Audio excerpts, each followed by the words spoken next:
আমরা আমাদের জুলাই শক্তি নিয়ে আবারও মাঠে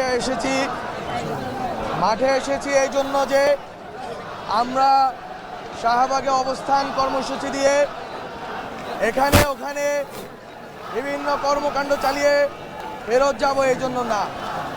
আমরা এবার মাঠে নেমেছি, আমরা যেই ভুলগুলো করেছি, আমরা যেইভাবে এই ফ্যাসিবাদের উচ্ছিষ্ট এই সরকারের ভিতরে বাইরে রেখে দেওয়ার সুযোগ তৈরি করা হয়েছে, এইবার আর সে সুযোগ দেওয়া হবে না।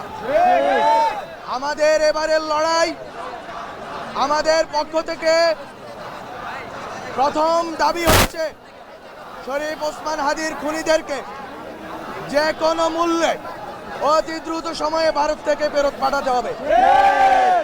এটা হচ্ছে বেসিক, এইটার বাইরে আমরা যাব না যতক্ষণ না এই খুনিদেরকে ভারত ফেরত দেবে।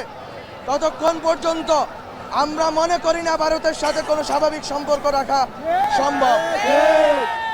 ভারতকে শুনতে হবে বাংলাদেশের জনগণের কথা। ভারতের এই ব্যাকইয়ার্ডে এই 18 কোটি মানুষের সাথে আপনারা যদি মনে করেন খেল তামাশা করবেন, আপনারা যদি মনে করে থাকেন আপনারা বাংলাদেশের ভিতরে ঢুকে এই দেশের সূর্য সন্তানদেরকে হত্যা করে পার পেয়ে যাবেন, তাহলে আমরা বলবো আমাদের যেরকম গুম হারাম হয়েছে আপনাদেরও গুম হারাম হবে। আমরা অলরেডি আমাদের মাথায় বাউন্টির মতো আমাদের বাউন্টি হান্টিং এর মতো আমাদের অবস্থা হয়েছে। আমাদের সবার মাথার দর নির্ধারণ হয়েছে, আর ঘরে বসে থাকার সুযোগ নাই।